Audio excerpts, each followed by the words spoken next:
berjumpa semua jemaat terkasih Gereja Generasi Apostolik. Dari hati dan dari ruang gembala, kami sebagai tim kepemimpinan, bukan saya sendiri saja, tapi tim penggembalaan GGA, mau sampaikan kepada kalian semua, you are so special. We miss you so much. Kami rindu sama kalian, and we wish you heart yang dekat dengan Tuhan, yang intim dengan Tuhan. Remember, Allah kita, Allah yang suka beri perhatian. Karena itu, hari ini saya mau ajarin pada Anda semua di tengah-tengah kekelaman wabah COVID-19 ini. Di tengah-tengah kita juga masuk ke dalam bulan yang baru, bulan Nisan. Di kalender Ibrani-nya Tuhan. Anda mau tahu bulan pertama yang baru ini munculnya kapan? Keluaran pasal 12. Pertama kali Paskah dilakukan. Itu adalah waktu di mana malaikat maut mau memusnahkan semua orang. Namun Yesus, anak domba Allah yang dikorbankan untuk menebus nyawa kita, Dia diberikan darahnya, dan semua rumah yang ambang pintunya dipercikan darah melalui pengorbanan satu anak domba per keluarga. One lamb for a house. Satu domba per family, per rumah tangga. Keselamatan itu dari maut, dari malaikat maut untuk satu keluarga, bukan seorang individu.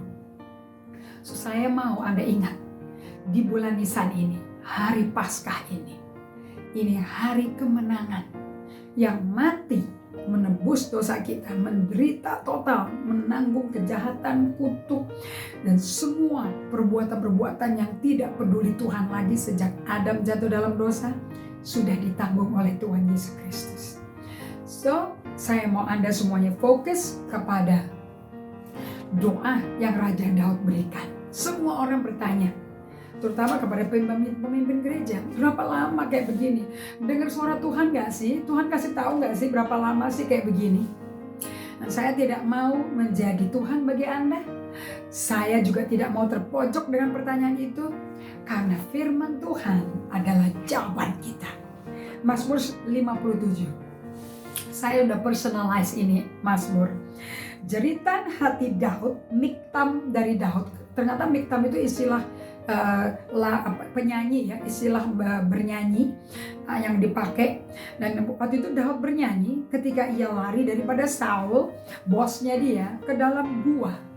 So, saya perhatikan kata-kata ini, jadi saya perhatikan baik-baik nih. Larinya ke dalam gua. Dia nggak lari ke ramean, dia nggak lari nonton bioskop. Zaman itu nggak ada bioskop kali ya.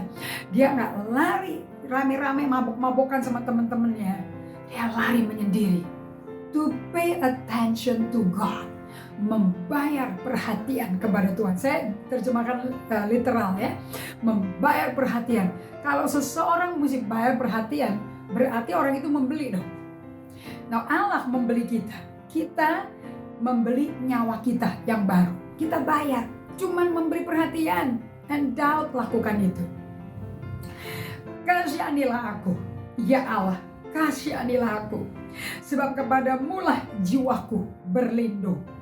Dalam naungan sayapmu aku akan berlindung. Sampai berlalu penghancuran itu. Sampai berapa lama Daud berlindung di dalam naungan sayap Tuhan? Sampai berapa lama? Sampai berlalunya wabah COVID ini. Berapa lama? Sampai. Nah, kata sampai ini memberikan resonans ke hati saya. Kata sampai itu menunjukkan jangka waktu yang Tuhan yang tentuin. Anda tahu, semua bintang-bintang bulan itu, benda-benda penerang adalah tanda-tanda waktu yang Tuhan berikan pada kita. Makanya Daud dulu gak suka duduk di kamar, di kantor kerja. Sukanya tergeletak di padang, melihat ke langit. Karena dia mau lihat the seasons of his life, musim-musim hidup dia. Waktu-waktu dari benda-benda yang bergerak itu. Makanya kalender Israel, orang Ibrani, melalui kalender lunar kan, dia lihat bentuk-bentuk bulan yang berubah. Di setiap perubahan bulan itu, bentuk bulan, itu ada janji-janji Tuhan yang dimana Tuhan bekerja. So, sampai berlalu penghancuran itu, berlalunya karena Tuhan bekerja. Dan saya mau tahu pada Anda semuanya. Saya pegang doanya Yosafat. Saya banyak mengalami badai, banyak mengalami hantaman, kegelapan berbulan-bulan, bertahun-tahun. Saya lakukan apa yang Yosafat lakukan di 2 Tawari 20. Aku gak punya kekuatan lagi, aku gak tahu lagi mesti ngapain. Namun mata kami, saya, istri saya, anak-anak saya, kata Yosafat, dan seluruh rakyat Israel dan imam-imam, mata kami tertuju padamu Tuhan. Dan pada waktu dia berkata itu, langsung roh Tuhan turun ke seseorang imam dan menjawab, jangan cemas, jangan tawar hati, jangan takut. Bukankah itu yang kita mau dengar dari Tuhan? Ini bukan obral, ini bukan gombal, ini terus Tuhan turun di saatnya Yosafat itu. Saat ini Anda kalau berseru sama Tuhan, proses emosimu, teriak ke Tuhan, jerit ke Tuhan, aku gak punya kekuatan lagi, mataku tertuju padamu, aku pay attention to you.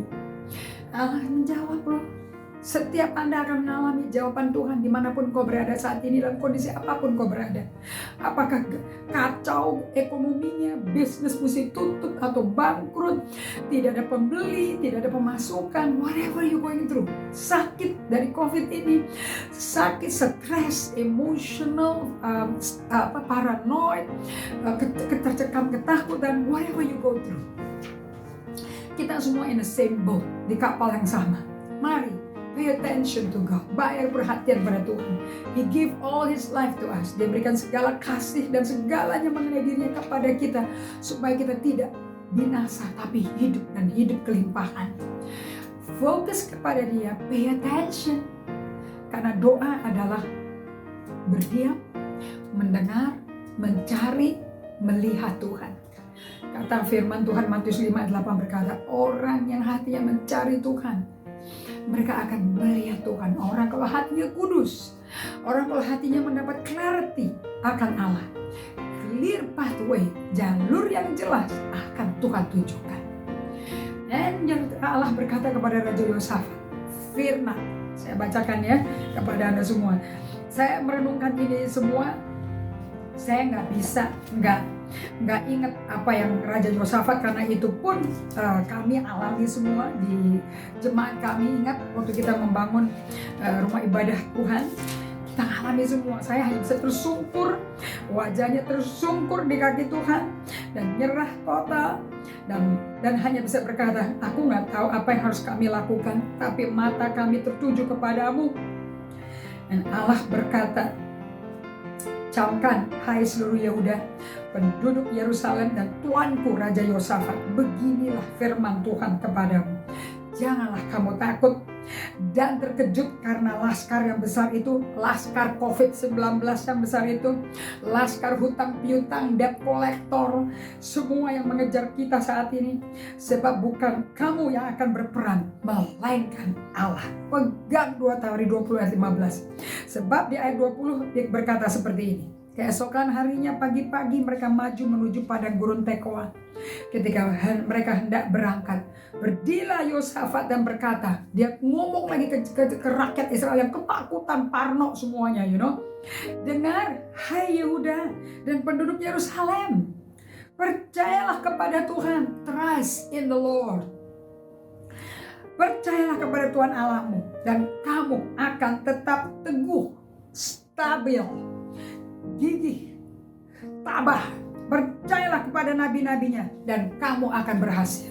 Kalau saya bisa boleh pakai bahasa Inggris, trust in the Lord and trust the prophet, believe in the prophet and you shall prosper.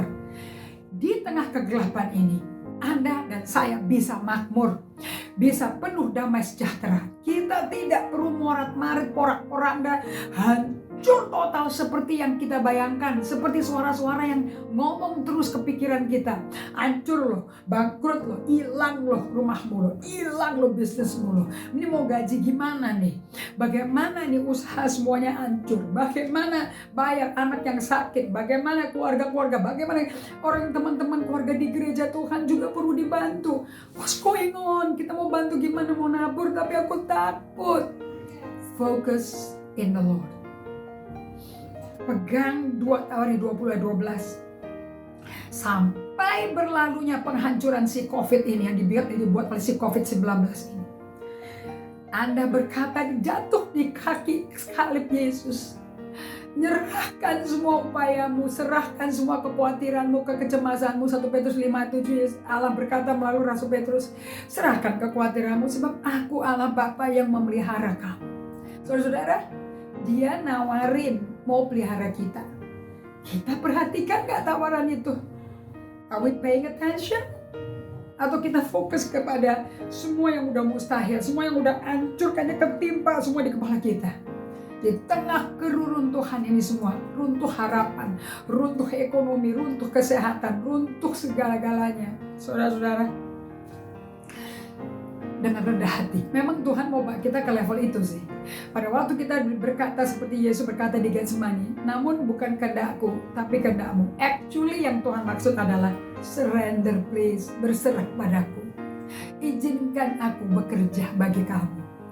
Izinkan aku masuk ke jiwamu dan bekerja memulihkan jiwamu, menyembuhkan luka batinmu, membalut luka batinmu, dan menyembuhkan jiwa yang luka. Karena hati yang patah dan hati yang remuk dan jiwa yang hancur itu persembahan yang harum bagi Tuhan. Waktu kita berkata, kami gak tahu lagi apa yang harus kami lakukan, tapi mata kami tertuju padamu, dan Tuhan akan bekerja dan menjawab. Saudara-saudara, saya mau ingatkan sekali lagi, kami semua satu gereja udah biasa tersungkur, menangis, lantai itu menyedot semua tetesan air mata, tetesan dari hidung, tetesan dari mulut. Lantai sudah merekam dan memotret video langsung. Bumi merekam emosi kita yang menjerit, marah, takut, teriak. Jeritlah, Yesus aja jerit kok di Getsemani. Nomor 1, sebelum saya doakan Anda semua, Yesus itu ekspresikan emosinya ke teman-temannya. Waktu dia ke taman Getsemani, dia nggak sendirian loh. Dia ajak 3 temannya. Petrus yang nyangkal dia 3 kali. Yohanes, Yakobus yang rebutan jabatan di kedudukan nanti di surga. Amin, orangnya nggak sempurna. Who is perfect anyway?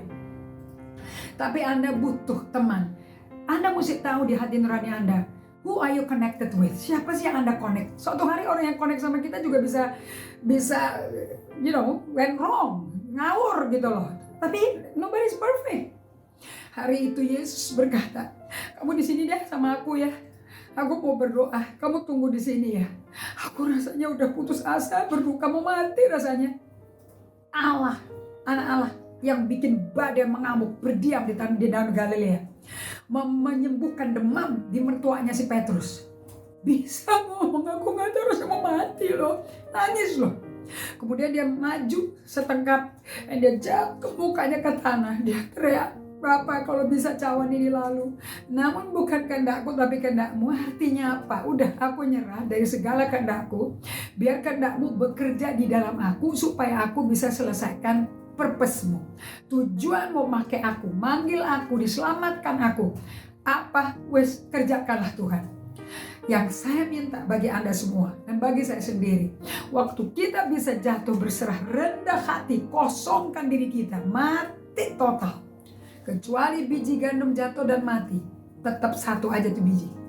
Tapi kalau biji gandum itu jatuh dan mati, dari kematian itu keluar kehidupan baru, tunas yang baru, tanaman baru yang berbunga dan berbuah.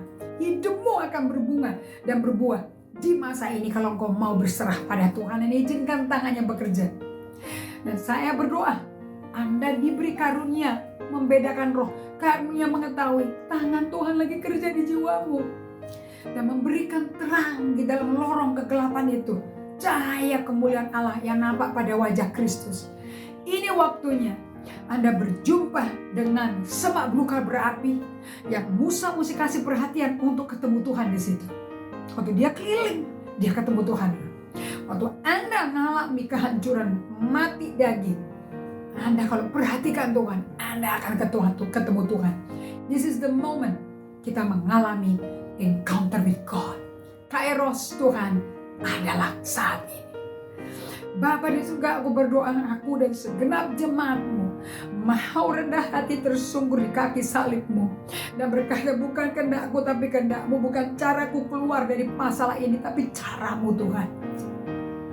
Maka kita akan berjumpa dengan Tuhan dan mukjizat akan terjadi. Saudara-saudara sekalian terkasih, jemaat Tuhan yang terkasih, yang saya rindukan luar biasa di zaman online service semua ini. I miss you and I pray for you. Be strong, be faithful to God. God bless you.